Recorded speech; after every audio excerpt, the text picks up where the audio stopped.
This is 8.3, Transformations of Quadratic Graphs Worksheet. Okay, let's go ahead and do the odds together.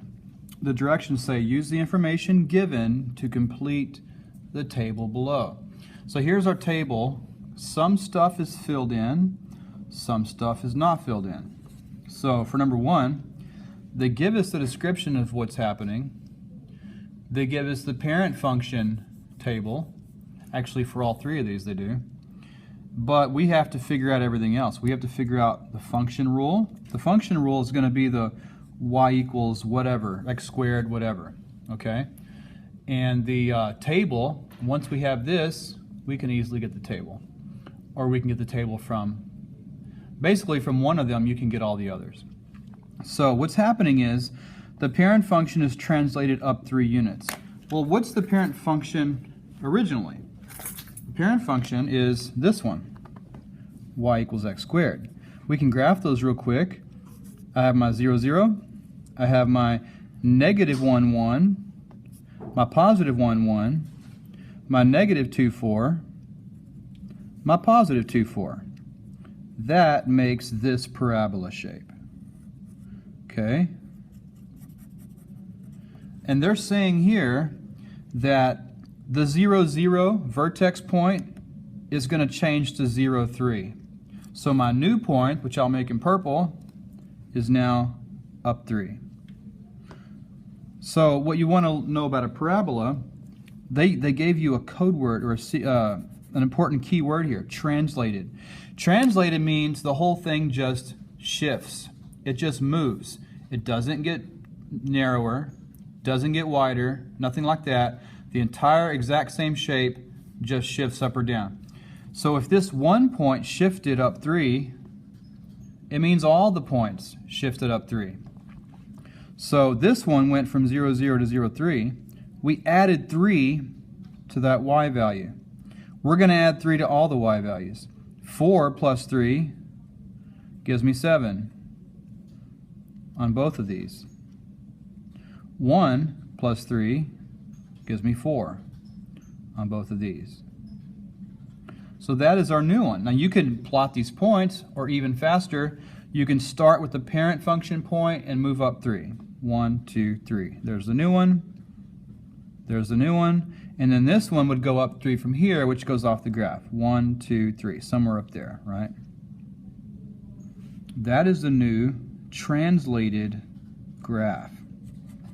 Now, how does that change the equation? The original equation for the parent function is y equals x squared. From our notes, what we learned is, to make it translate up and down, you're either adding a number to the end, or you're subtracting a number. If I add 3, that makes it go up 3. If I put a minus 3 instead, it would have made it go down 3. That's all. And adding or subtracting the number on the end makes it go up or down. So that's number 1. Let's go ahead and do number 3. Number 3, they still gave us the parent function table. I'm going to go ahead and graph the parent function again because that's a reference point. I'm just graphing these points real quick.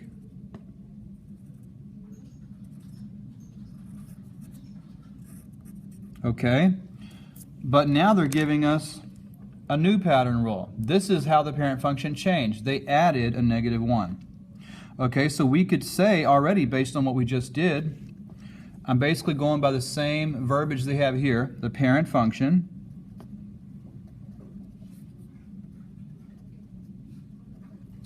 is translated, but this one didn't translate up. We have a minus 1 or a subtract 1. So it was translated down 1 unit. In other words, we went from 0, 0 for the vertex to now 0, negative 1. We took 1 away from that and got negative 1. So that means every y value on our table is going to have 1 subtracted from it. 4 minus 1 is 3 on both of those. 1 minus 1 is 0. 0 minus 1 is negative 1. Okay? You could plot these points and get it, or you could just start here and move every single point down 1. That one moves down 1. These guys move down 1. These guys move down 1. That's the new translated parabola. And that's it. That's number 1 and 3. Let's take a look at number 5. The directions say write a function to describe each statement below. So number 5 says the graph of f of x equals x squared minus 4 is translated 3 units up. That's one change. But that's not all. It also opens down. Now let's use our calculator to make sure we're getting this one right. I'm going to go to my graph screen and I'm going to type in the original, x squared minus 4. Okay, I'm going to change my brightness. This is kind of bright for you guys. There you go. So there's my x squared minus 4. This is my original graph. See how it's translated down 4? Because of that minus 4. Now here's what they want to have. They want it to do. They want it to translate 3 units up. So looking at the calculator screen, if I go 3 units up from where I currently am, I want it to be 1, 2, 3. I want it to be right here. What number is that on the y-axis? That is negative 1. Negative 1. The other way you could do that is you could add 3. Your starting place is minus 4. Let me zoom out. Your starting place is minus 4. Since you're going 3 up, you're adding 3. Negative 4 plus 3 is negative 1. So whether you get it by looking at the graph, going up 3, and there you are, or whether you get it by just doing the calculation on the side here. You need the origin to be, you need the vertex to be at negative 1 for the y value. Okay? So my new equation, part of it is y equals x squared.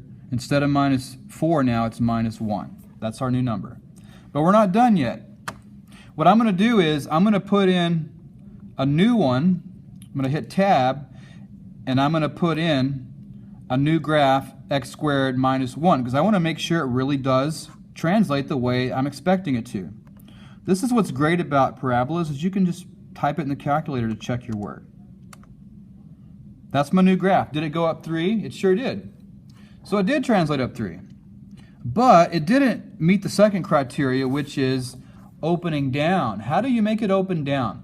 Well, if you take a look at the notes, and the notes are attached to this assignment, the PDF is there, you'll notice to make it flip the other way, you have to add a negative sign. Now, I'm not talking about this subtraction sign. That's subtracting a number on the end. I'm talking about adding a negative sign here in front of the x squared. Okay, so what I'm going to do is I'm going to hover over that equation until I see the grippy hand, double click the little in between the arrows on your calculator, and then the equation pops back up. I can arrow over to the beginning of it and type in my negative sign, and now I hit enter again, the thing flipped the other way. So now it's opening downwards. So it's translated up 3 and it's opening downwards. So put a negative right there on your equation. Okay, let's take a look at number 7. The directions for this section say, sketch a graph for the situation described. So my situation is, the graph shows a function y equals ax squared when a is less than negative 1. Okay, so think about that. We have, first of all, we have a, okay, the a number is something we haven't really talked to much on this paper yet. The a number, if the a number is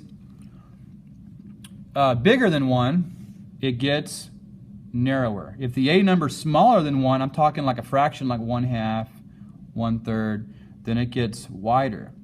Now they want the a number to be negative.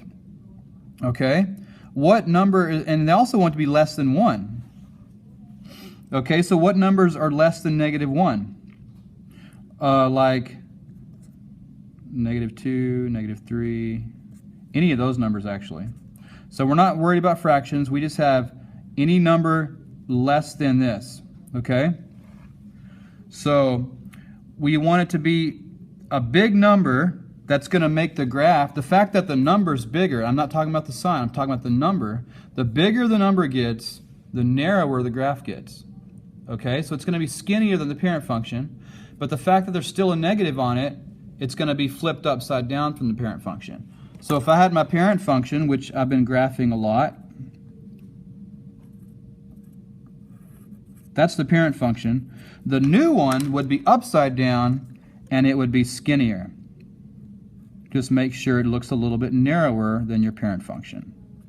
And they're not asking you to pick a number, they're just saying represent a graph where it's something less than -1. So if I had -2, -3, -4, -100, any of those numbers, it's going to be skinnier than this and it's going to be facing the other way. So that's how that works.